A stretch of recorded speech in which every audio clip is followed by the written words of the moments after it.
All right. Good evening, everyone, and happy Sunday. Uh, Yesterday we had a very exciting class on polynomials, where we started with the basics of polynomial. We defined a polynomial, and we're able to define a polynomial as having separate sets of terms and then we're supposed to have the power being positive. And then we also went on to identify the constant term, and we did some examples on how to identify polynomials, where we had several polynomials written, and some were not polynomials, some were polynomials. And then from there, we were able to consolidate our knowledge on identification of polynomials. And after we were done with that, we went on to some basic operation in under polynomials, the first of which was addition of polynomials. We went on to do the addition of polynomials, and then we went on to do the subtraction of polynomials. And then after that, we continued with polynomials. We went further to talk about the division of polynomials. So that was where we were at yesterday, and today we want to continue from where we stopped in order for us to, and I'm hoping today we can finish off with the class on polynomials. Now, I want us to be reminded of something I gave yesterday, which was the general term when we're dividing a polynomial. I explained to you that if you have a polynomial p of x being divided by another polynomial d of x, I told you that the result would be, of course, we'll be having the quotient and then plus the remainder, which sometimes is a function of x also, divided by the divisor. So this is something you must always pay attention to in order for you to be able to solve several word problems on polynomials.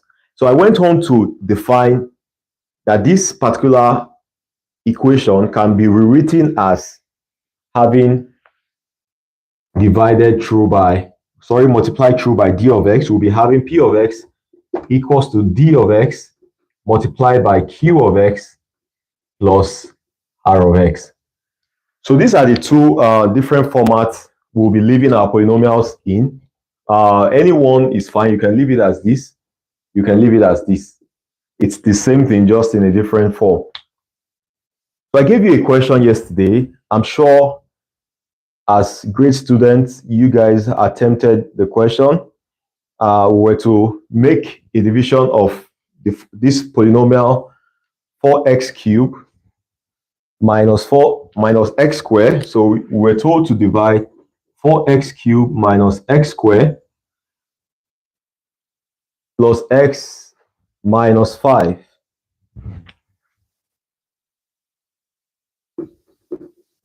We're supposed to divide this by another polynomial, which was x squared plus x minus 1. Now, this is where we're going to start off from. And I want you to relax wherever you are and ensure you are well set. We're moving into factor theorem, reminder theorem, and we'll be using it on several applications, and you will see how simple and very easy it is to solve any question on polynomial. At the end of this class, I expect everyone to be a pro when it comes to polynomials. All right. Now, look at what we have here. Once again, when you have a question like this, always know that everything in mathematics is always very simple. So you have to stay calm and take it step by step. But before we try to do this, let me remind you, I told you that when we are doing polynomials, we have a particular system, more like a tree system, where we have something being drawn like this. And then we go on to fixing our polynomial inside this inside what we have here, and then the divisor, whatever we're dividing, stays here. And then I told you yesterday, if you remember, that what we have on the top of this tree is the quotient. And then after we're done with the process, sometimes we have the remainder as a number, sometimes as a function of x, and sometimes the remainder will be 0. So this is the general system which we'll be using to make this our division. So just stay calm and let's see how we're going to do this. So the very first thing here is to have that tree drawn. And quickly you fix in your values. The p of x stays here, 4x cubed minus x squared plus x. I want you guys to solve mathematics confidently. So you have x squared plus x minus 1. Of course, you can see this is in accordance with what I just wrote here. The polynomial you're trying to divide will stay inside while the divisor stays outside. Whatever we get on the top here will be represented as our quotient. And if in some cases we get our remainder as 0, in some other cases we get it as a number or as a function of x. So let's go very quickly and let's try and solve this polynomial. In order to divide this polynomial, you start by taking the very first value here, that's x squared. So you pick x squared, and then you go on to say x squared goes in the very first one. You see the format, so you don't confuse yourself. You say x squared goes in the very first, the first term here goes in the first term within. That is the method. So when you try that, x squared will go in 4x squared. Of course, you will be seeing the value 4x. Now, I always tell you, it's good practice. You write it on the top of the other one, not on the top here, on the top here. So you write 4x. All right, that's clear enough. Now, that is the very first process. The next thing you do is you will make use of this particular 4x to multiply all the terms of the divisor. So let's see how that goes. 4x times x squared will be having 4x cubed. 4x times x will be having plus 4x squared. 4x times minus 1 will be having minus 4x. All right. Now, what do we go on to do now? We go on to have our subtraction. The next thing to do when you are at a moment like this is to make use of subtraction. So how do you do this? 4x cubed minus 4x cubed will obviously go away. So this doesn't have any value. You don't have to put a 0 there. So you go on to the next terms. This is minus x squared minus, don't forget, this is minus here, minus 4x squared. Minus x squared minus 4x squared. This will give me minus 5x squared. X minus minus 4x. That will be x plus, because minus times minus gives me plus. I have plus 4x. All right. Then I go on to bring down this constant term here. This is the format you need to follow, and you follow it step by step. You will never go wrong. Now, the next thing to do is to go on to pick the first term again and pick the first term here. So you ask yourself, x squared will go in minus 5x squared. That will be minus 5 as your result, because x squared will cancel the x, so you'll be left with just minus 5. So your answer there is minus 5. All right. The same thing you did in the initial state. You pick this minus 5. Sorry, somebody is saying something about it being plus. Is that correct? I want to be sure I'm not making a mistake.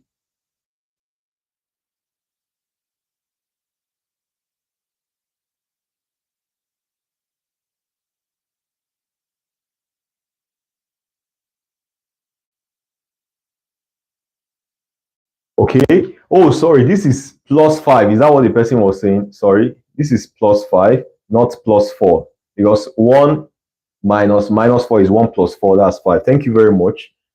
Thank you for that.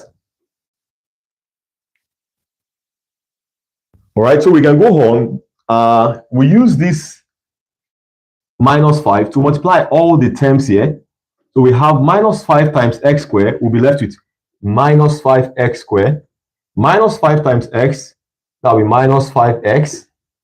Minus 5 times minus 1, that will be plus 5. Once you are following the right step, you can never go wrong, all right? So you go on again to do your subtraction. That's always the operation you do whenever you get to this particular phase. So what do you have here? Minus, minus, minus. That will be minus plus. That goes away, all right? So that terms, all those terms will be evicted out of this, of the next solution. So 5 minus minus 5, that will give me a value of 10x. Minus 5 minus 5. Minus 5 minus plus 5. That will be minus 10. All right? Now, the next thing to ask yourself is, could we still have the first term here, which is x squared? Can we still have this go in 10x? Of course, the answer to that is no. So x squared cannot go in 10x because obviously the power here is lesser than the power here. And that is a rule I told you yesterday, that while dealing with polynomials, once you are trying to divide, what you are trying to divide must have a greater power than what you are trying to use to divide. So the polynomial must have a greater power or the same power as the divisor. Anything other than that, you cannot make that division. So you can see this one. This is the polynomial you are trying to ask yourself if this can go in this. This has a lower power than this, so it will not happen. So at this point in time, this would be the final place you have to stop in. Now, can you see something I told you? Now, sometimes the remainder could be 0. The remainder could be an whole number, maybe minus 10, maybe minus 5. Sometimes the remainder could be a function of x, right?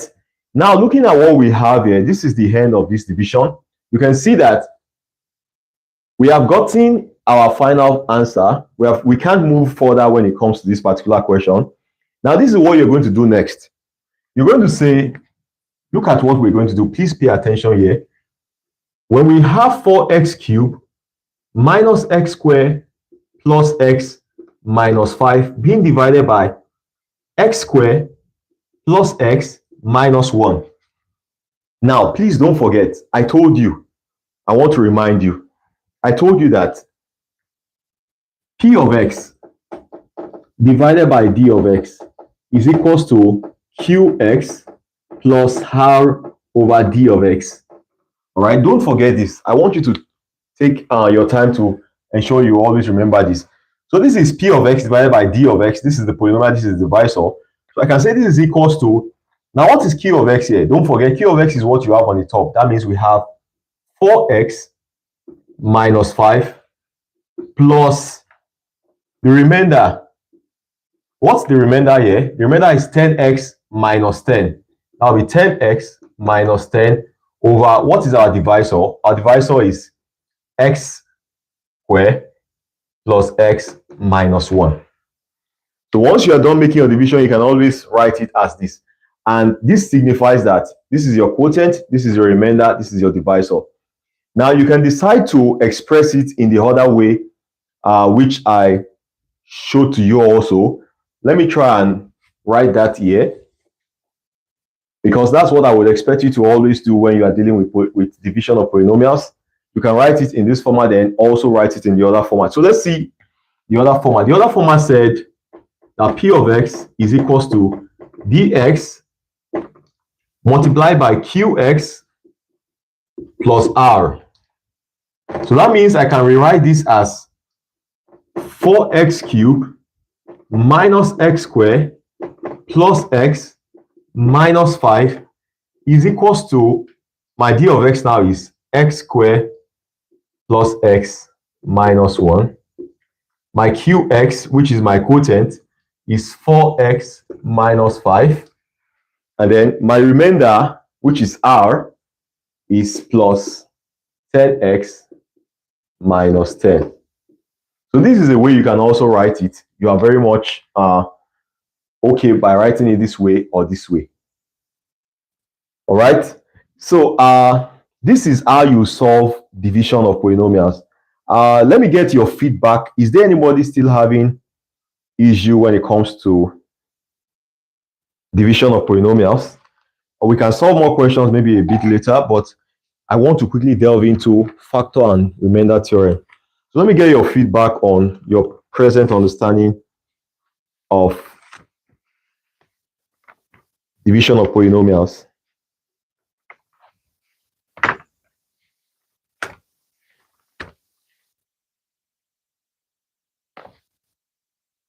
All right.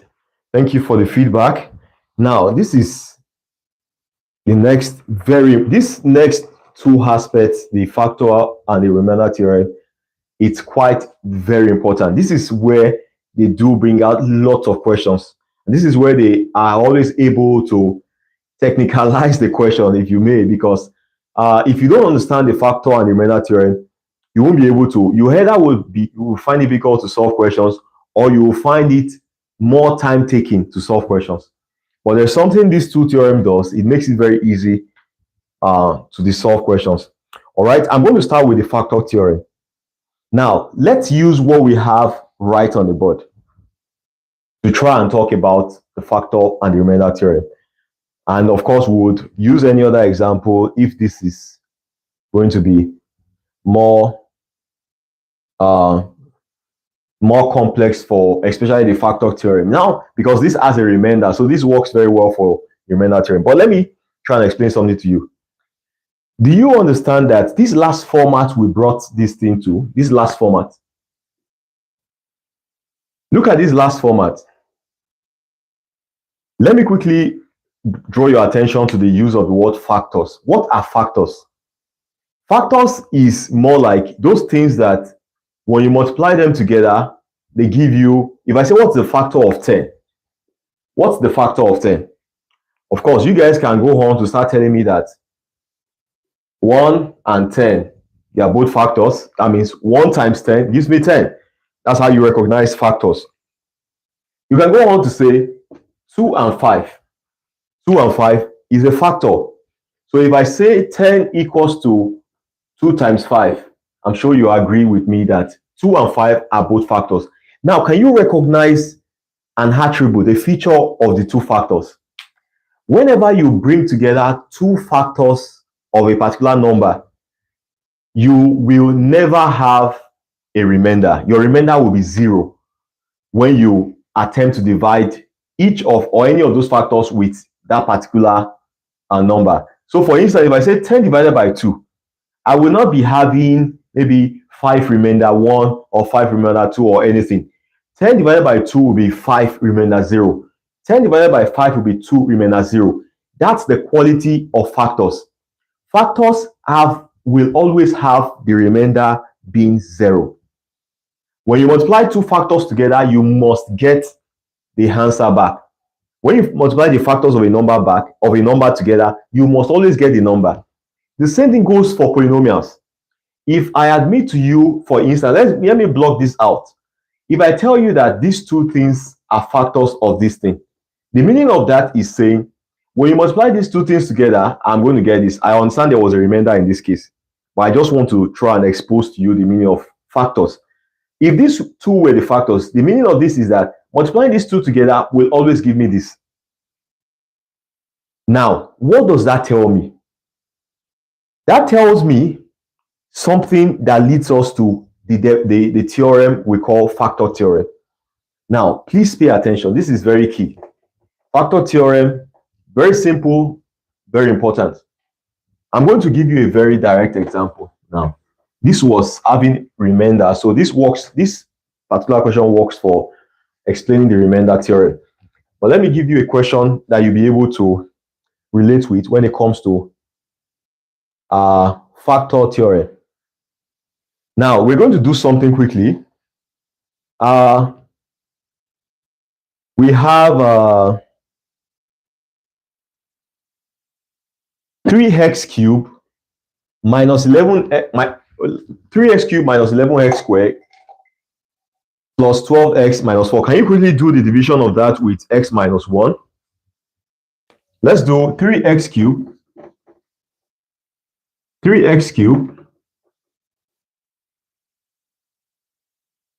minus 11x squared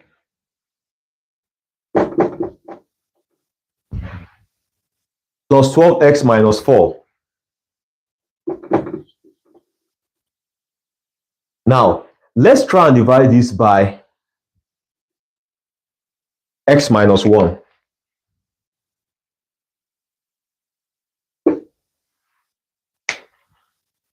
Let's try and divide this by x minus 1.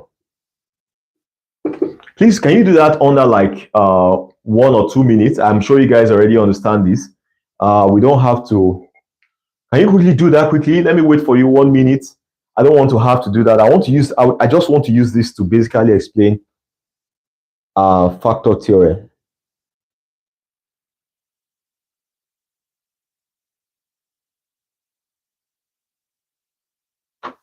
Okay, what's the result? What did you get? I'm sure since you guys told me you understand how to make divisions, so I'm expecting that you should have an answer already. Anybody with an answer? 3x cubed minus 11x squared plus 12x minus 4 divided by x minus 1. All right, 30 more seconds. Give me an answer. Anybody? Fastest finger. 20 seconds to go. 15 seconds to go. 10 seconds to go. I'm waiting for that person, the winner. 5 seconds to go. Who has an answer? 3x cubed minus 11x squared plus 12x minus 4 divided by x minus 1. What do you get? Tell me quickly. I want to know what the quotient is. I want to know what the remainder was.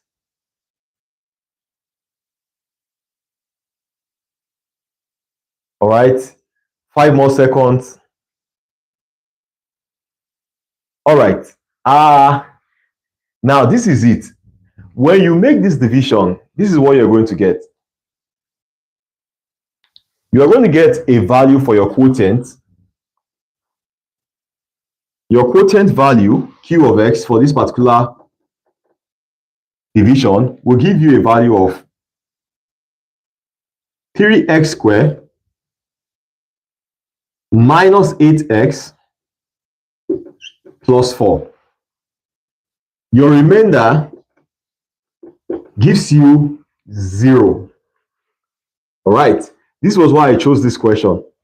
Now look at this. In explaining factor theorem to you, when you have a situation like this, you divided this by this, you got this with a remainder of 0. This tells you one thing, and these two things are factors of this particular polynomial. These two values, these two expressions are factors of this polynomial. And let me now tell you one major quality that defines the factor theorem. If you go on, you can see x minus 1 now. You can see x minus 1. If you go on, of course, you can see here that if you fix this x minus 1 equals to 0, you know your x here is equals to 1. Good. If you go on to put, let's take this as our p of x equals to this. If we go on to try and find p of, our x here was 1, p of 1. If you go on to try and find p of 1, let's try it together and see what happens. We have 3, of course, our x now is 1, 3x cubed minus 11, 1 square, plus 12, 1, minus 4. 1 cube is 1, obviously that's 3 minus 11, plus 12, minus 4. All right, what is this? 3 minus 11 gives me a value of what? Minus 8. Minus 8 plus 4. Minus 8 plus 4 gives me a value of 4. That will be 4 minus 4. That will be 0. Can you see something going on here? When you have a direct factor of a polynomial, you see, when you do something like this, that means you get the value of x when you equated x minus 1 to 0. You get the value of x there. When you put in that value of x into the polynomial to show that it is a factor, if it gives you 0, that means it's a direct factor of this particular polynomial. So a way to know if something is a factor of a polynomial or not. For instance, let's say I asked you to test if x minus 2 is a factor of this polynomial. If x minus 2 is a factor of this polynomial, that means, of course, you just say x minus 2 equals to 0. That means your x here equals to 2. You go on to say, if x was 2, put x being 2 into this polynomial, do you get your value of your polynomial to be 0? If you got your value for your polynomial to be 0, that tells you directly that x minus 2 is a factor. So a way of identifying a factor of a polynomial is by putting the value for x, of course, when you had the expression, put it into the polynomial. If you got 0, that means it's a factor. Now, this gives me the definition of my factor theorem, which states that if x minus c, let me now define, I just wanted to give you the layman's approach. Let me now go into the theoretical mathematics system, and then you can have you can understand it better. I didn't want to just write it as a law and then it's looking more like abstract. I wanted you to first understand how we got it. So this is factor theorem. Factor theorem states that if x minus c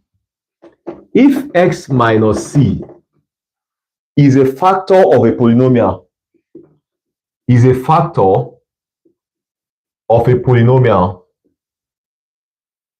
look at what must happen.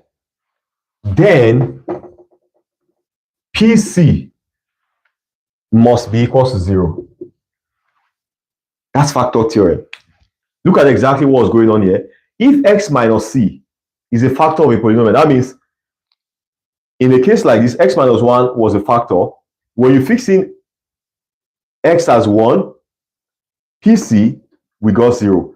That's a way of identifying the factor of a polynomial. Now, we're going to see how to go on to make use of this knowledge. You will see several questions you'll be having where you'll be told that something is a factor of something. You will see, again, I would say when we get into our tutorial by 9 p.m., we'll be applying many of this knowledge in many questions. This is just for the theoretical part of polynomials. So the application of many of all these theorems will be seen much later by 9 p.m. Now, let me try and explain remainder theorem. Under remainder theorem, imagine you fix in your value of c. Let's say we fixed in x minus 2 or x minus 1 into this polynomial. If we didn't get, for instance, let's say we got our value, let's say we fixed in c and we got our value of c to be 14. The remainder theorem states that this PC, which was equal to 14, in that case, how the remainder was 14. That is the understanding of remainder theorem. That means when you have a particular factor or a particular expression, of course, when you obtain the final value of x, when you equated x minus 1, like in a case where you equated x minus 1 to 0, you got x being 1. When you're not doing this, if you fix in this value into your polynomial, if you get your polynomial of that particular x value, if you got your value to be 0, of course, you can define that expression as a factor of the polynomial. But in a case where you didn't get it as 0, the value you get, like in a case where like this, probably you fixed in p of c and you got 14. 14 there will be your remainder. There are lots of applications of this particular theory, and I want us to quickly try and take one or two examples. Now look at this question. You were told to find the factors of this polynomial, and this will give you a much better understanding of how to use the factor theorem. Now, these are questions that are very likely to come in your exams. You were just told to find the factors of this polynomial. So, how are you supposed to do that? Of course, if you understand the factor theorem, you'll be in a better place than if you did not understand it. Now, look at this polynomial. We have f of x. F of x was defined as x cubed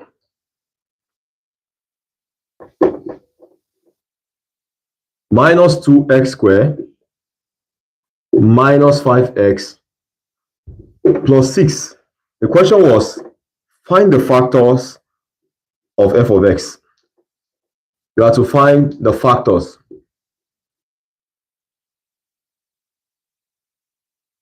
Now, the question is, how do you find the factors of this? That's the very first thing I want us to try and resolve. How do you find the factors? This is where you need the understanding of factor theory.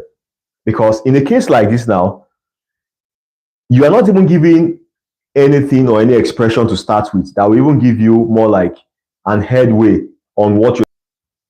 So what you're going to do, the very first step while you're trying to solve questions like this is to do what we call the try method. The try method is very important for every student to know. The try method. The try method is more like a situation where you make trials on several values. Now, because you understand that if something was a factor, if a particular number was a factor, your input into the polynomial must give you a value of 0. So you will be able to try several values into this polynomial and see which one gives you the value of 0. It's called the try method. So it's not wrong if you did not get it once. It's possible you don't get the factors to work once. That's why you keep trying. So in a case like this, you don't even know what to start with. You don't know if you're supposed to start with 2 or 3. So you have to make use of the try method. I will explain to you how to make use of the try method in some seconds. But the idea towards this is, once you are able to try probably 1 or 2 or 3, depending on how quick you are able to get the particular value, you keep fixing those values into this polynomial. If you get a result of 0, once that happens, then you are able to know already that that's going to be a factor. So you understand the application of factor theorem now, that you needed to know that factor theorem stated that when you fix in that value of c, you got 0, it's a factor. So let's try and do something now. Now that we have this polynomial in front of us, what do? We don't have any anything to start with. But one thing we can start with is to try and look at the value here. That means more like, there's a 1 here. Try and multiply 1 times 6. We have 6. So what you say is, okay, we have the value of 6. So let's try, and just the way you used to solve quadratic expression. So let's try and look for factors of 6. Of course, we know that factors of 6, we can have 1, 6, we can have 2, 3. All right? And in all of this, there's a plus or minus, because I'm sure you understand that there's a way all these things can work. Like minus 6 times minus 6 is still a factor, because minus 6 times minus 6 will still give you 6. So we have like a plus or minus in all of these cases. Minus 2 times minus 3 gives you 6. So minus 2 is also a factor of 6. So we start with the very first one. What do? We fix in plus 1 inside this equation, and we try to see, are we going to get a value of 0? So let's try and do that very quickly. When you fix in 1 into this equation, we have 1 cube minus 2 1 square minus 5 1 plus 6. 1 cube minus 2, that's 1 minus 2 minus 5 plus 6. 1 minus 2 gives you minus 1. Minus 1 minus 5 gives you minus 6. Can you imagine? The very first trial here gave me the value I was looking for, which was 0. So I did not even need to try too many before I was able to try to get my answer. Because now I can see that when I fixed in plus 1 into this polynomial, I got my value of 0. And according to factor theorem, if I fix in a value, like in this case now, we fixed in c. If I fix in c into the polynomial and I get 0, That tells you already that x minus c is a factor. So now I fixed in 1. I added 1. I added my x to be 1. And I got 0 into as my polynomial result. That tells me already, of course, you just need to, this will be x minus 1. That tells you already that x minus 1 is a factor. So x minus 1 is a factor of this polynomial. Take it anywhere, that will always be correct.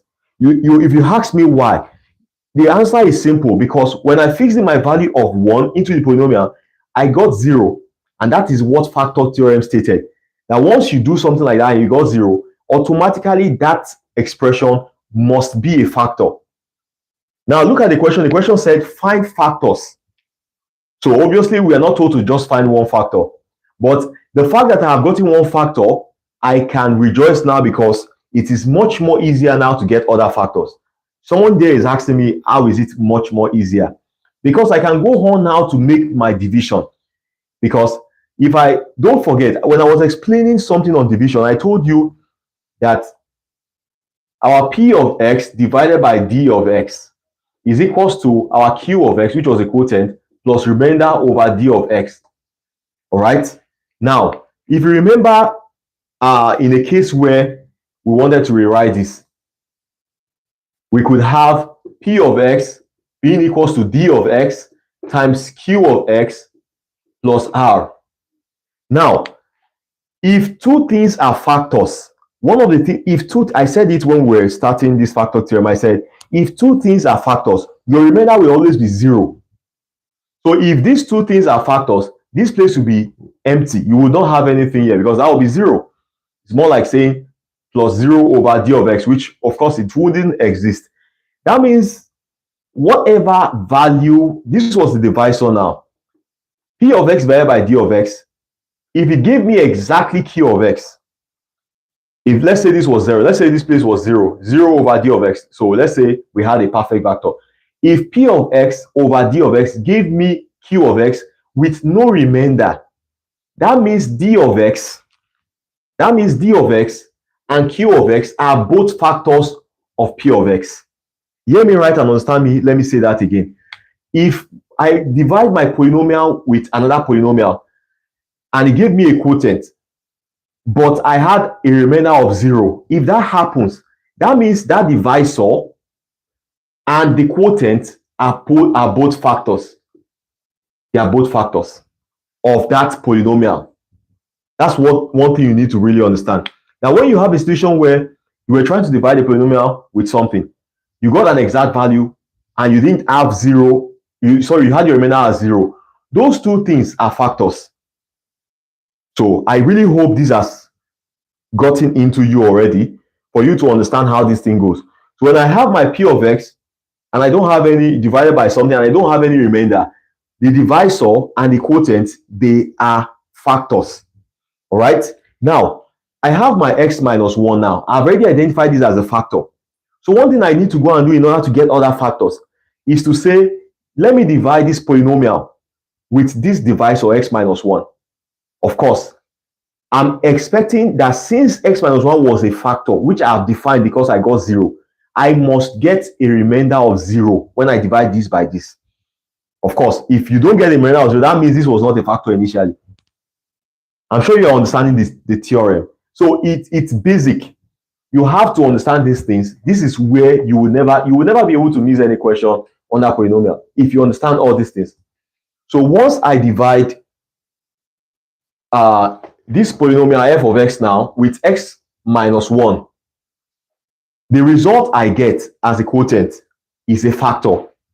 But in a case where maybe I made a division and I got a remainder not 0, that means those two things are not factors. I told you I defined factors already for you. When I mentioned 10, I said 2 and 5 are factors. And one thing you always find out is that when you say 10 divided by 2, you will get 5 remaining 0. There will be no remainder. If you say 10 divided by 5, you will get 2 with no remainder. The same thing goes for polynomial expressions. So if I go on to have my polynomial, I have x cubed minus 2x squared minus 5x plus 6. divided by this particular expression, which we identified as one factor by using our understanding of factor theorem. Now, if I go on to make this division, let me make that very quickly. I'm sure you guys are very good with this already. X goes in x cubed. We have x squared times x, that's x cubed. X squared times minus 1, that's minus x squared. Make your subtraction. That will be, oh, sorry, I positioned this wrongly. This is x cubed minus x squared. All right. So I have, I do my subtraction there.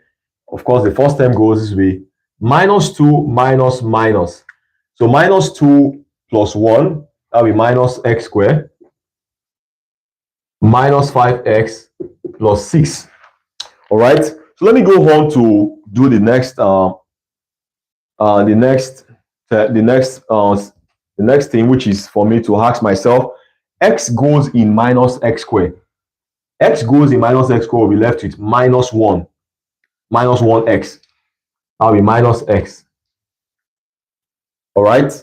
Minus x times x, that will be minus x squared. Minus x times minus 1, that will be plus x.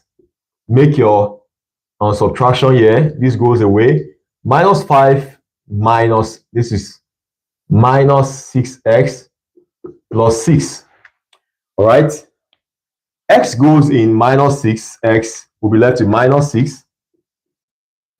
Minus 6 times x, that's minus 6x. Minus 6 times minus 1, that will be plus 6. All right. Let's go on and try and do the subtraction here.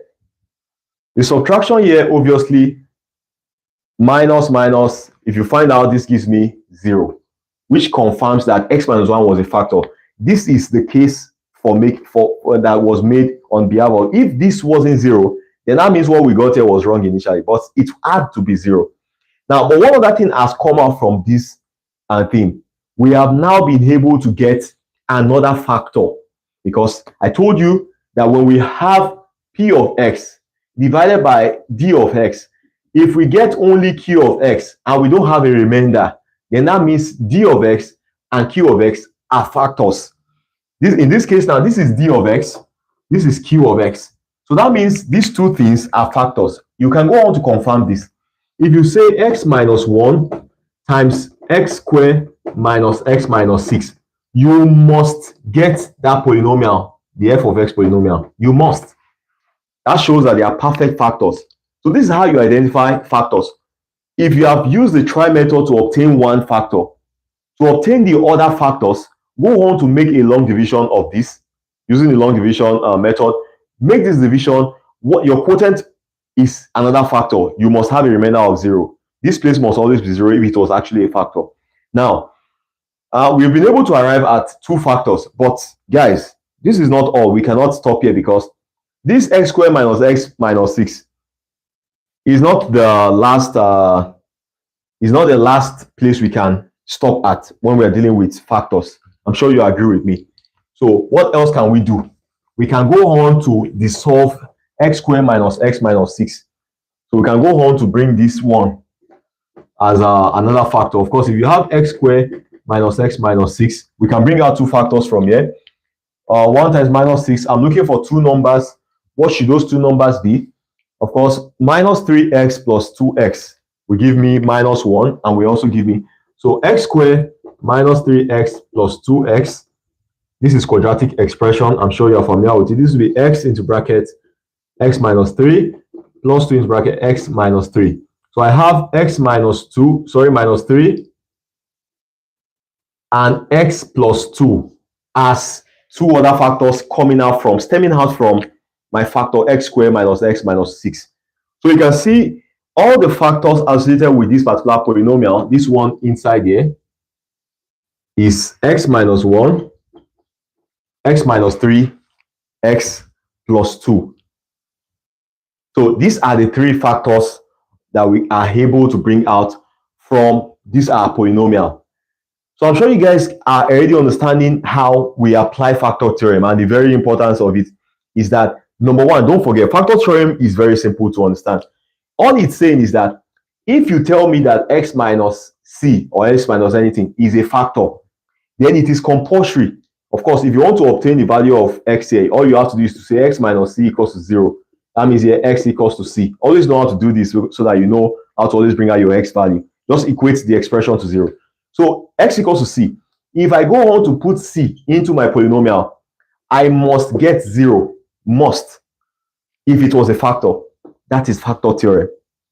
Know this and questions will fall at your feet all the time, because once you are able to use this, you will find things very easy. Look at how quickly we're able to bring out all the factors without wasting time. We don't have to go through too many long steps because we understood the theorem. And once I saw the polynomial, I went on to use what I call the try method to obtain the very first factor.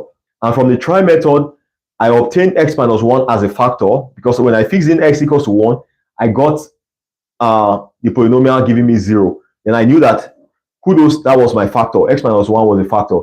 But to get the other factors, I went on to make a division using that factor, and then I got a quotient. And since this was a factor, the quotient also must be a factor. All right, this is how you guys are supposed to rock polynomials. Quite very simple, quite very straightforward.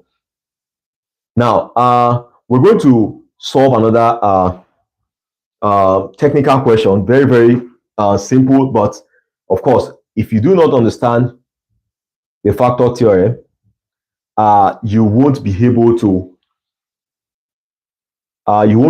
solve it. Now, look at this question. Very, very interesting question. I love this question I'm bringing next. And if you didn't understand using this last question, you should understand it better. Or if you understood it, I expect everybody was able to follow through on what we did in the first question. But let's see this next question, and this should solidify and consolidate your knowledge on factor theorem. They do bring out questions testing students on how they understand this theorem, which is quite very simple. It's just as easy can be. All right, now look at the question. The question said, determine the value of P and Q. Determine the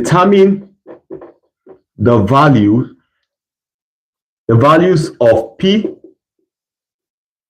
and Q.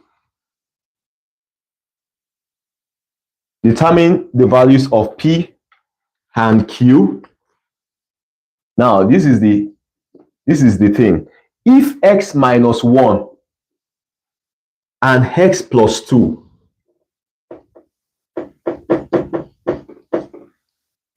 are factors of, now here comes the polynomial, are factors of 2x cubed plus p x squared minus x plus q. Determine the value of P and Q if x minus 1 and x plus 2 are factors of the polynomial, which was the polynomial, we can say f of x, polynomial f of x, which is equals to what we have here. Then the other question said, what is the other factor?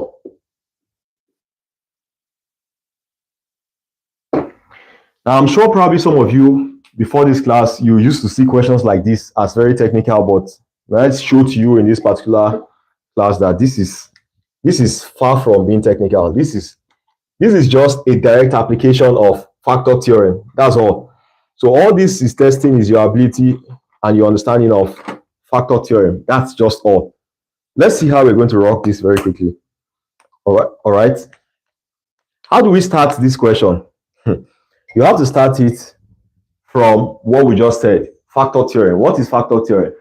Factor theorem said if something is a factor, so now that they said if x minus 1 and x plus 2 are factors, whoa, look at the expression 2x cubed plus px squared minus x plus q.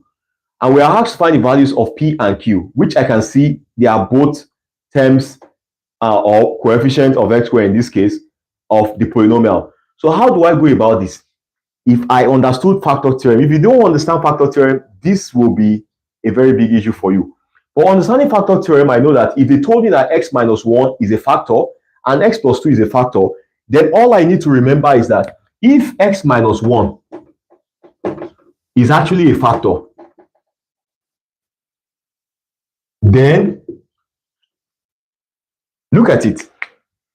In this case now, I told you for you to get your x value, all you needed to do is just say x minus 1, just say x minus 1 equals to 0, and then x will be equals to 1. That means when you place in x equals to 1 into your polynomial f of x, that means f of 1, of course, when you place x equals to 1 into f of x, that means you are solving for f of 1, must be equals to 0. That is factor theorem. That if something is a factor, then when you place in the value of x into that polynomial as whatever the factor, whatever x was based on the factor that we're giving, your value must be 0. We're going to use this application to resolve this question. All right. The same thing goes for x plus 2. So if x plus 2, look at it. If x plus 2 was a factor, if x plus 2 is a factor, how do you get the x value here? As I said already, x plus 2 equals to 0. That means x here is equals to minus 2. So if I fix in x as minus 2 into the polynomial, I must get 0. This is the basis on which we are going to solve our equation. Number 1, I know that f1 must be 0, and number 2, f minus 2 must be 0. That is the application of factor theorem. So now, let's try and quickly do this. Let's fix in the value of f of, let's try the first one. So we have f1. f1 will give me, of course, f1 should be equal to 0. That means f1 should be equal to 0. That means 2 into 1 cube plus, of course, your p here, 1 square, minus 1 plus q should give me 0. 1 cube is 1. That's 2 plus 1 square is 1. 2 plus p minus 1 plus q should give me 0. 2 minus 1, I'm left with 1. That'll be 1 plus p plus q equals 0. All right. So you can see from here, I can conclude that p plus q should be equals to minus 1. I'm sure you guys agree with everything I've done here. This is just purely mathematics. I've not done anything strange.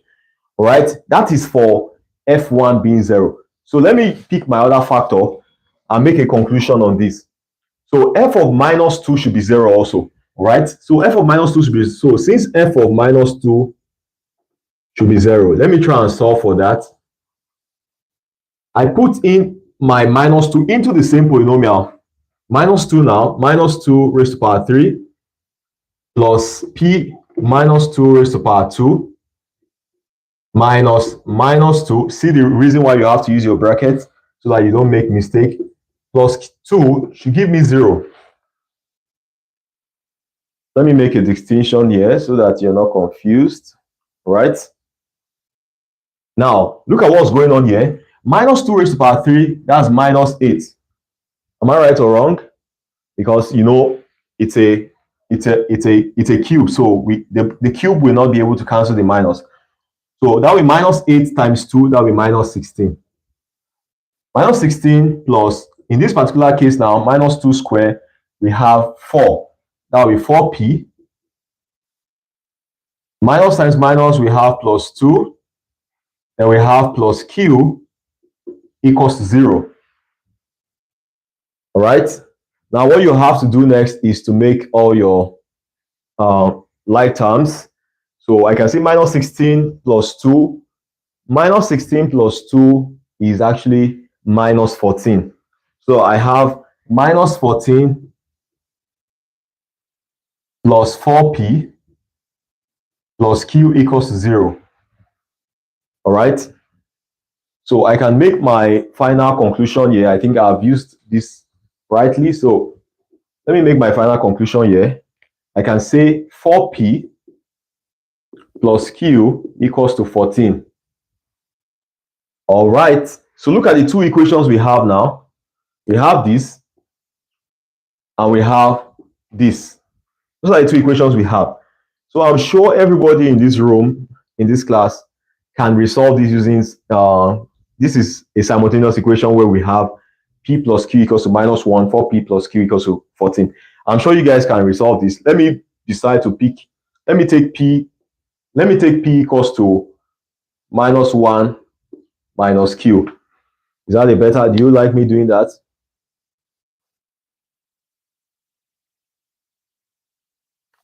Okay, let me take for q. Anyone you take, you are fine. Let me take for q. So q equals to -1 minus p. Put this into this equation. What do you get? Of course, I'm using substitution method for my simultaneous equation. You can use elimination. Any method you want to use will work very fine. So I have 4p plus -1 minus p equals to 14. I'm putting this into this equation, all right? So I have 4p -1 minus p equals to 14. This is 3p equals to what? 14 plus 1.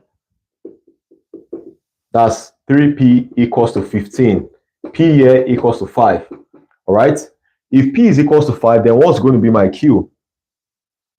I have my q. My q was given as what?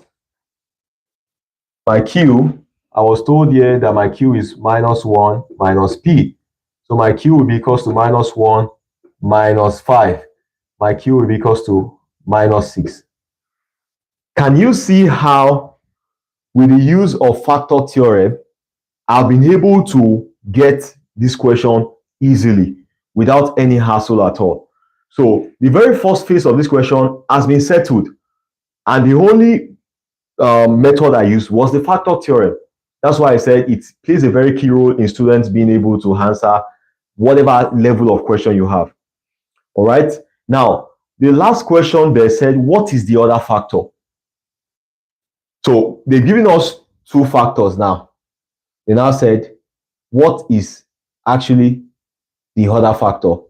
That means if you say x, if you say x plus if you say x plus 2 and x minus 1, they are both factors. But of course, if you do x minus 1 times x plus 2, you will not get this polynomial. Okay, let me try and write in order for you guys to understand very clearly, so that you will not say we're only going to have two factors. Let me tell you why you cannot have just two factors. Go on to say 2x cubed. Now fixing your value for p, plus your p now is 5. That will be plus 5x squared minus x plus that will be -6. This is your polynomial. Now we have been able to get our value for p and for q. Now you will notice that if two things are the only factors of something, when you multiply those two things together, you must get the polynomial back. So if x minus 1 and x plus 2 are the only factors, that means when I multiply these two things together, I must get this back. But of course, you can see that that's not going to be the case, because if you do this, the only thing you'll be getting here is an x squared value. You can never have x cubed. That's technically need two factors in order for me to get the other factor. I only need one. So what I'm going to do is to fix in my value here of my polynomial 2x cubed plus 5x squared minus x minus 6. Now I'm going to fix in just one of the factors. Let me put in x plus 2 here, any one of them. So I'm going to try and divide this. And of course, my quotient will be a factor of my polynomial. So let's try and divide this. Of course, this is x goes in 2x cubed. We'll be having the value of 2x squared. 2x squared times this, we have 2x cubed. 2x squared times 4 times 2, we have plus 4x squared. I'm sure you guys are more professional when it comes to solving this. You don't have to waste more time at all. I'm subtracting now, so I'll be having x squared minus x minus 6. X goes in x squared now. We're left with just one x. X times x, we have x squared. X times 2, we have plus 2x. And we can go on to make our subtraction. This goes away, so we're left with minus x, minus 1, minus 2. That will give me a value of what? Minus 3x minus 6. All right, minus 3, x goes in, minus 3, we'll be left with minus 3. Minus 3 times x, that will be minus 3x. Minus 3 times, that will be minus 6. So minus 6 is here. So doing your subtraction now, this obviously will give you a value of 0. This is what highlights that this is actually a factor. You see, one of the things that makes you know that this is a factor is the fact that your remainder, when you divide by that factor, gives you 0. I've told you this. Don't forget, if something is actually a true factor, you must get 0 as the remainder when you divide the polynomial by that factor.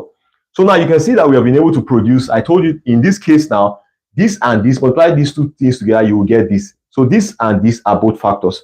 So we've been able to say, this is what this gave us. We have x plus 2, and then we have 2x squared plus x minus 3. These are two factors, but this can still be factorized further. I'm sure you agree with me. So how do we factorize this further? You make use of your factorization method. Of course, you can use any other method, but factorization is very much okay to use at this particular point. So we have 2 times 3. We have a product of minus 6 and a sum of 1. That will be 3x minus 2x as the two factors. So I have 2x squared plus 3x minus 2x minus 3. I would like to change this so that we can easily make it work. That will be minus 2x plus 3x. You understand why I'm doing that? So we can bring out 2x here. We have x minus 1. I can bring out plus 3. Or is it plus 3? That will be x minus 1. All right. I'm correct. So I have x minus 1. I have 2x plus 3. Don't forget, these other factors, this other factor was one of the factor that I had there before.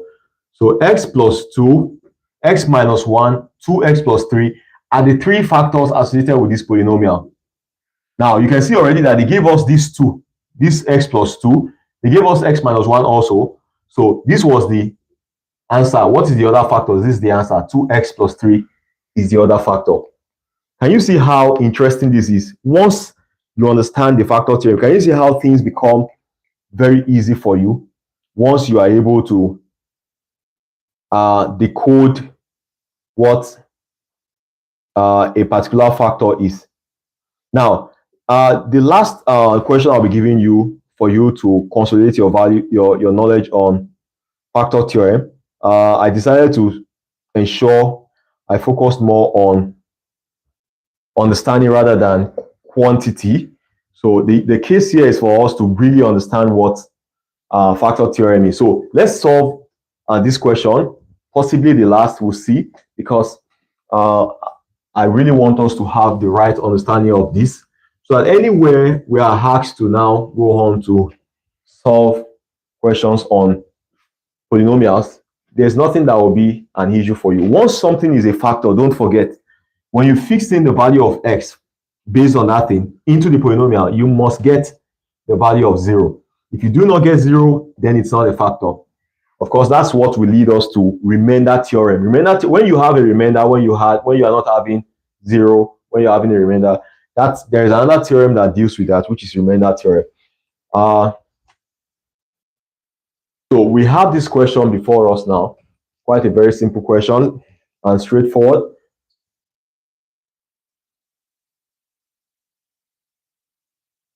Okay.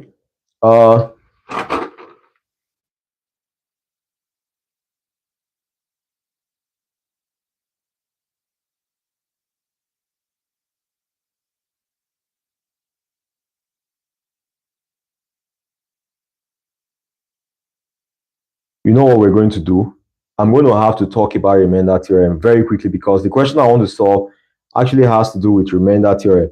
So let me talk about remainder theorem in like 2 seconds. Of course, you know I can't do it in 2 seconds, but all right, I just meant to say in a very short while. I'm going to use this question to introduce to you factor remainder theorem. So simple, so straightforward. So we don't have to spend the number of time we spent on factor theorem, because once you've understood factor theorem, the rest is simple. So we don't have. So the question I wanted to solve for you, let's use it. So the question said the remainder on dividing the remainder This is bringing you over to remainder theorem. Don't forget.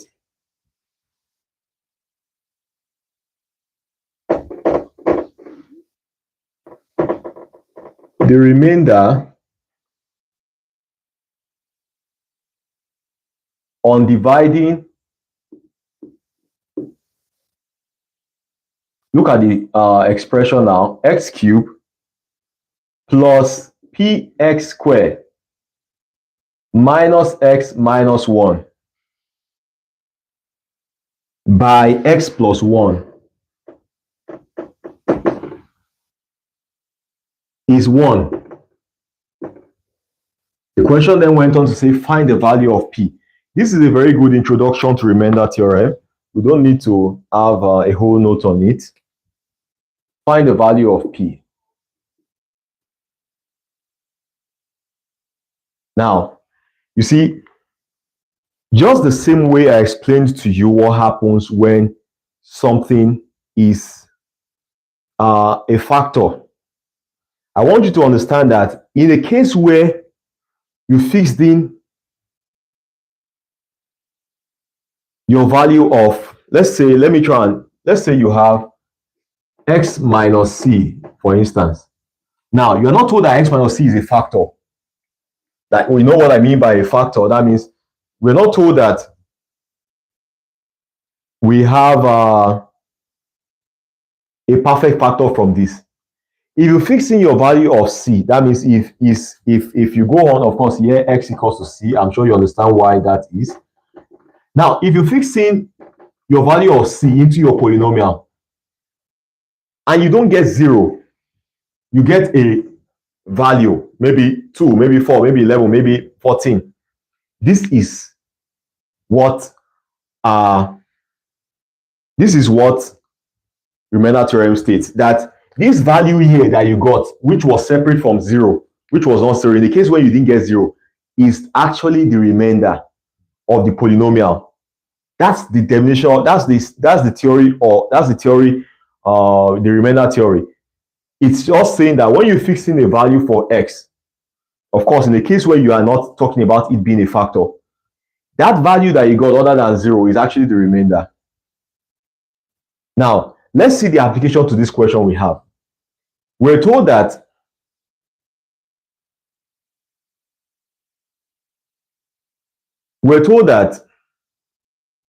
when we divided this particular polynomial, this one here, when we divided this polynomial with x plus 1, we got a remainder of 1. All right? Now, look at how this will be handled. I divided this by this. I got 1. Of course, you don't need to start finding out again. I already know that x plus 1 is not a factor. Let me just use this to give you more, like, let me try and link this up to factor theorem. The fact that the remainder was 1 told me already that this x plus 1 is not a factor of this thing. Because if it was a factor, the remainder was supposed to be 0. Now, but in the case where the remainder was not 0, where it's a case like it was 1, we make use of the remainder theorem. And how do we make use of the remainder theorem? Of course, they told me that x minus 1 was what I made the division with. That means x minus 1 was my divisor. Of course, I can get my value, sorry, x plus 1 rather, not x minus 1. I can get my value for x here, the same way I used to get my value of x here. X equals to minus 1. Let me apply remainder theorem for you. The meaning of this, look at what I said here. That means the meaning of this question that was read here, the remainder on dividing this by this is 1. This is what it meant. Let me relate it to what I wrote here. That means when I fixed in minus 1 into my function, in this case, they said I got 1. I told you that was the remainder. So this is what it means. This expression is actually the application of remainder theorem, which stated that if you fix in, of course, your x value from a particular expression, like in this case, a divisor, in this case, your x value based on the divisor, your x was minus 1 here, into the polynomial. If you don't get a value that is 0, if you got a value like maybe 1, 2, whatever. In this case, it was 1. It could be 11, it could be 10, it could be 100. That value is the remainder. That value I got is the remainder. So how do you apply this? The meaning of this is, they now say find the value of P. What do I have to do? I will go on now to perfect this, to do just this thing. I will go and do it. This is where my answer for P will come out from. Look at it. I'm going to fix in X as -1 now into this polynomial. Look at the polynomial. Initially, I had, this was the polynomial.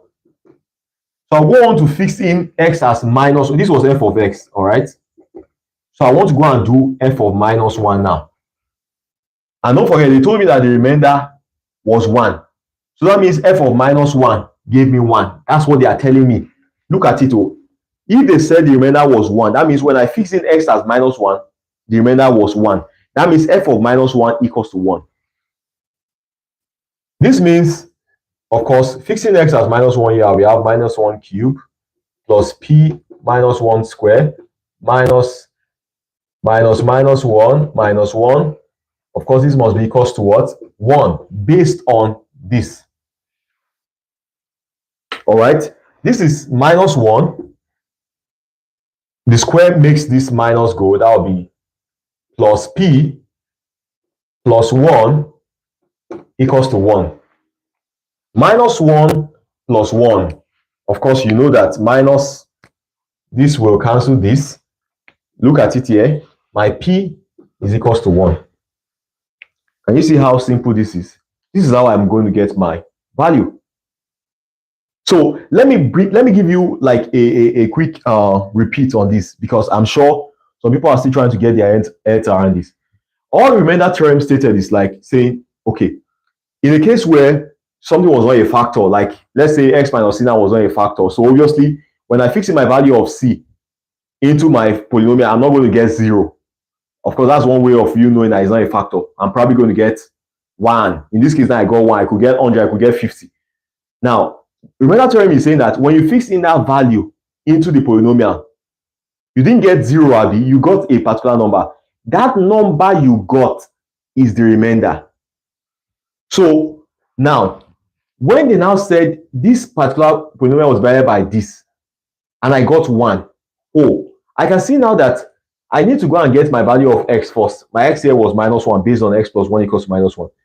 So repeating what I said in the remainder theorem, when I fix in my value of -1 into this thing, the interpretation of this question saying the remainder divided this is 1. It means when I fix in my value of -1 into this polynomial, I got 1. That's the meaning. So this is it. When I fix in my value of -1, I got 1. So I go on to do just that, fixing my value of -1, equating it to 1. I'm able to bring out my value of P there. Just so simple. So look at some more technical questions now. And I'm sure you're supposed to be able to solve it. I just believe you. There's no way you should not be able to solve this. Now, you have to brace up, please, because this is a class where you guys must become, from novice to professional in polynomial. I want you guys to be very, very great when it comes to polynomial. So this question will actually test you and set you on higher ground when it comes to polynomials. You cannot leave this class and struggle with polynomials. I don't believe that, except if you were not paying attention, because I really want us to do justice to these two theorems. They are actually the basis on which many technical questions under polynomials are always being set. So once you understand the way to deal with them, you are good to go. Sincerely, you are always going to be. So look at this question. Very, very simple, although it appears technical. But the only thing you need to know is to apply both your remainder theorem and your factor theorem. Once you do that, you will never go wrong here. Look at the question. The question said X minus 2 is a factor of a particular polynomial. X minus 2 is a factor of, look at the polynomial, it was a factor of 2x cubed plus ax squared plus bx minus 2. Now, look at this. They now went on to say, and when the expression, of course, the polynomial expression, is divided by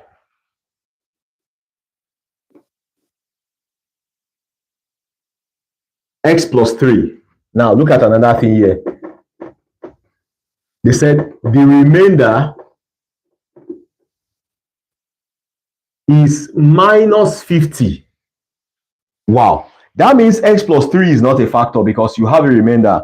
Of course, this is find A and B and the remaining factors. And the next part said state the root of the equation. So find A and B and the remaining factors. Then state the roots. That means state the roots. Then the next question says state the roots. Of course, the roots of the equation. I'm sure everybody understand what state the root. Let's just leave it as that. Wow, this is a very nice question. I love this question so much. It brings us into a very strong application of all what we have been saying. Look at the question. The question said x minus 2 is a factor. You see, once you see that word, that something is a factor, I already know what to bring out from here. If x minus 2 is a factor, young men, young ladies, that means if I fix in x as 2 into this polynomial, I must get 0. They said, look at, they told me that x minus 2 is a factor. Based on factor theorem, I have to apply factor theorem here now. I know that x minus 2 equals to 0. My x equals to 2 here. That means if I put x equals to 2 into f of x, that means if I have f of 2, it must be equal to 0. That's factor theorem we are stating there.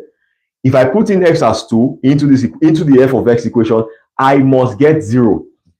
It's factor theorem. If it was a factor, if it was not a factor, it's a different thing. But once they told me it was a factor, if I put in x as 2 into the polynomial, I must get the answer as 0. I can use that as a basis of getting a very good equation out of this expression. So let me try and fix in x as 2. This is for f of 2 now.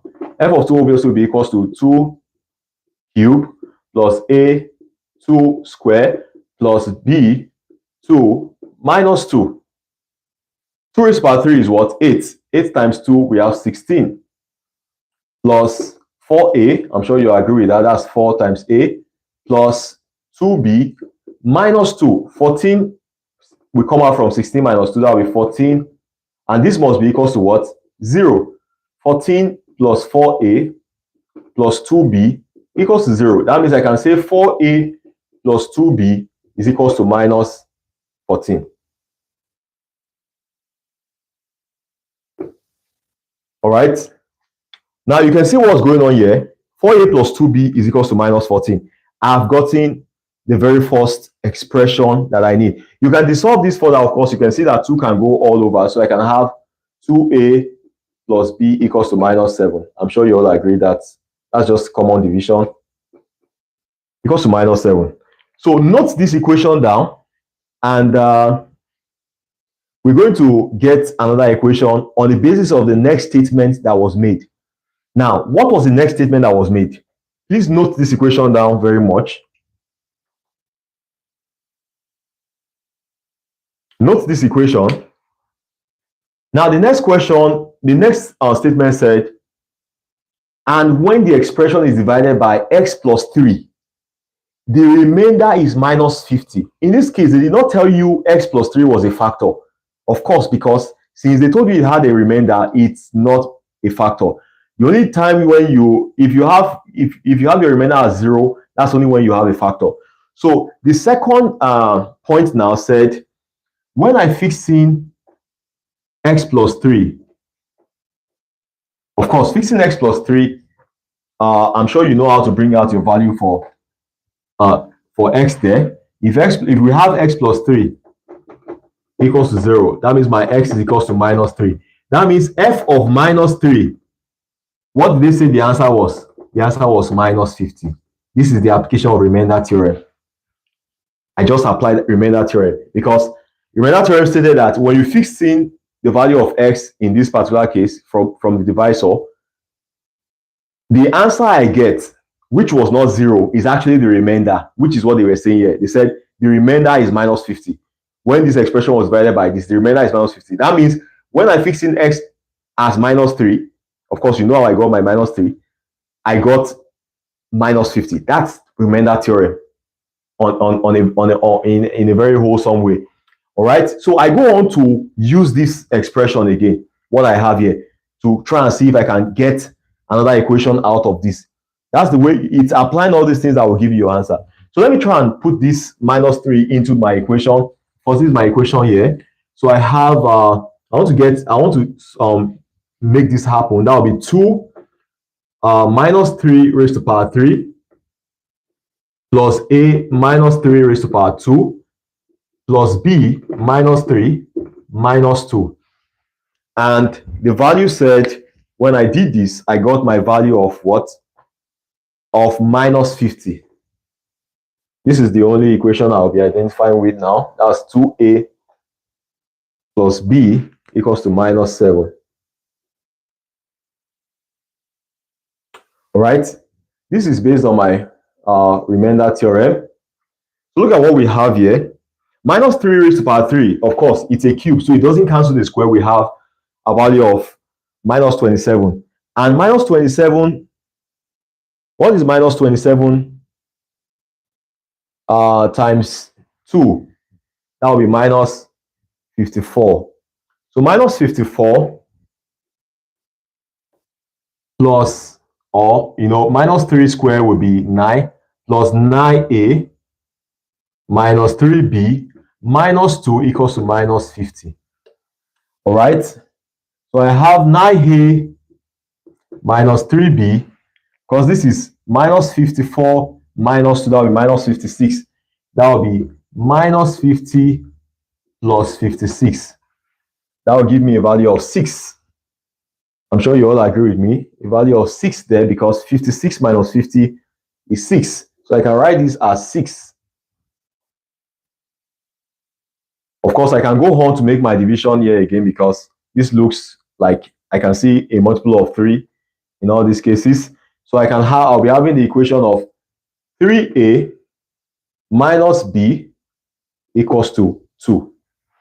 Can you see the two expressions I've been able to get as a result of interpreting a question that talked about factor and also talked about remainder? So in this case now, I'm sure you guys can you can go on to solve this. I think I can use elimination method very easily. What do you say? If I decide to use the elimination method, what am I going to get as my value? 3a minus b.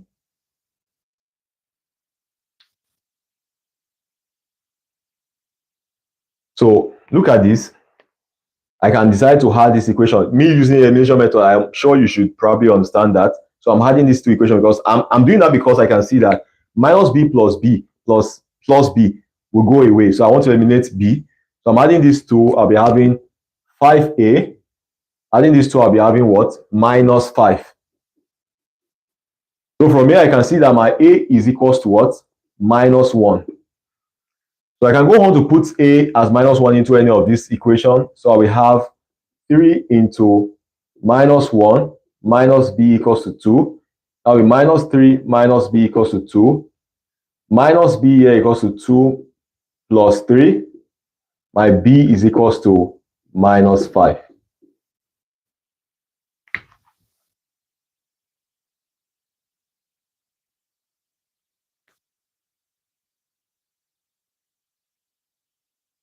All right, so I got my a to be minus 1, and I've gotten my b to be what? Minus 5. So can you see how my understanding of factor theorem and remainder theorem made it very easy to solve this question that probably would have looked difficult to certain students? So the first question I said, find a and b. I've been able to get that easily. So I can go on now to find the remaining factor. But before I try to find the remaining factor, what I have to do is I want to now make my expression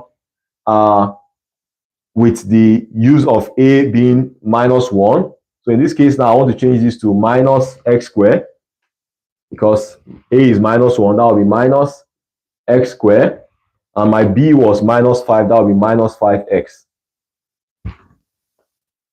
So minus 5x. All right. Now, I don't need any other thing other than x minus 2, because I told you already, we only have one factor given here, and that was x minus 2. I was told that x minus 2 is a fact. It's more like saying, now that I've filled in the value of a and b, so x minus 2 is a factor of this polynomial. Now, we now want to find the remaining factor. I told you guys already in this class, what you have to do is to divide the polynomial with this factor. Whatever value you get as your quotient is another factor. So let's try and do that very quickly. Of course, the last question says state the roots. So let's try and solve the division very quickly. This would obviously be the last question we'll be solving for the night in this particular polynomial class.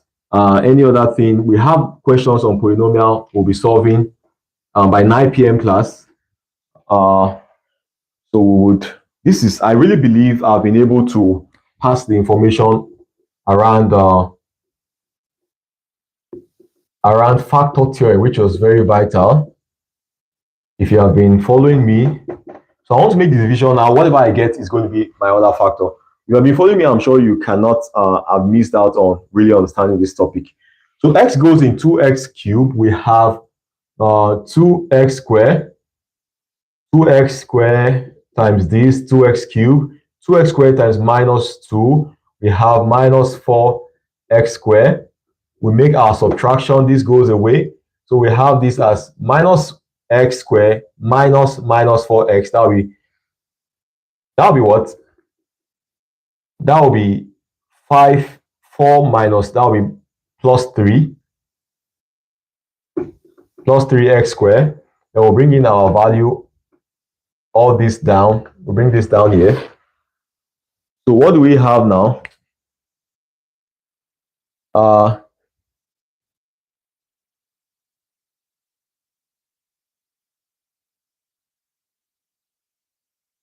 What do we have as our other expression? X goes in 3x squared. We have plus 3x. And then we have 3x squared, multiplying 3x with all the terms, minus 6x. Make our subtraction. This goes away. I'm left with minus 5 minus, that's x minus 2. Of course, this looks so nice. X goes in x. We're left with 1 plus 1. 1 times x, we have x. 1 times minus 2, we have minus 2. We have our remainder to be 0, which conforms to the fact that this was a factor of the polynomial. I told you one of the things that tells you that something is a factor of a polynomial is that when you are done doing division, your value must give you a remainder of 0. All right. So now we have been able to get this factor. This was the other factor now. So from, we're told to find the other factors. We only have one factor. So the other factor I got was 2x squared plus 3x plus 1. All right. But we have to go on to resolve this further. And I can resolve this further by using factorization. That will be plus 2x plus x plus 1. This will be 2x into x plus 2 plus 1 into x. Is it x plus 2, x plus 1 rather? X plus 1. So I have 2x plus 1 and I have x plus 1. So these are the two factors that came out as a result of this quotient. So I can conclude that the three factors is this, and this last one, which is x minus 2. All right, so those are the factors. And the last question said we should state the roots of this equation. Of course, you should understand that the roots of this equation will be you equating this to 0. So the first root will be x minus 2 equals to 0. That will be x equals to 2. That's the first root. The second root will be when you have x plus 1 equals to 0. That will be x equals to minus 1, the second root. The third root will be when you have 2x plus 1 equals to 0. That's 2x equals to minus 1. X equals to minus 1 over 2. That's the third root. All right. So you can see how super interesting polynomials are. you can actually become a real pro when it comes to polynomials. You don't have to ever be afraid of polynomials. It's quite very simple, very straightforward. I'm sure you guys really enjoyed today's class because we've been able to do justice to, I believe, every aspect of polynomials based on your syllabus, and the rest is for us to solve more and more questions on polynomials, which we'll be doing a bit of it, although not just polynomials alone, but we'll be doing a bit of it by 9 p.m. You guys should ensure you are around. Lots of great questions will be available for solving. All right, guys, thank you very much for joining. It's been a wonderful time. I hope to see you by 9 p.m. Take care of yourself till 9 p.m. Bye-bye.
Oh, okay. I think some of you guys are talking. Oh, sorry. I think I made a mistake in a particular question where I wrote p minus. Okay. I think some of you guys are talking. Oh, sorry. I think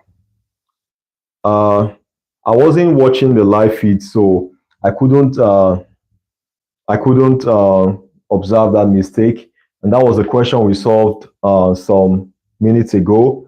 The very first question we solved while dealing with remainder theorem. So the answer is supposed to be p equals to 2, not p equals to 1, because p, okay, I see the mistake. It's supposed to be, this is actually what happened, minus 1 plus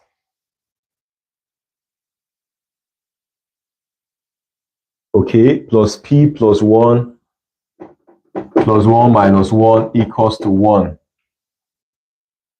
So this was what happened there. So these two were supposed to cancel each other. That was a mistake, actually. So p is equals to 1 plus 1, which is 2. Very sorry for that. I couldn't check out the live feed. The live feed wasn't I wasn't seeing it. So sorry for that error. Of course, I'm sure you got the message. That was just type, more like a mistake that was noticeable. All right, guys. Thank you for pointing that out. I really appreciate that.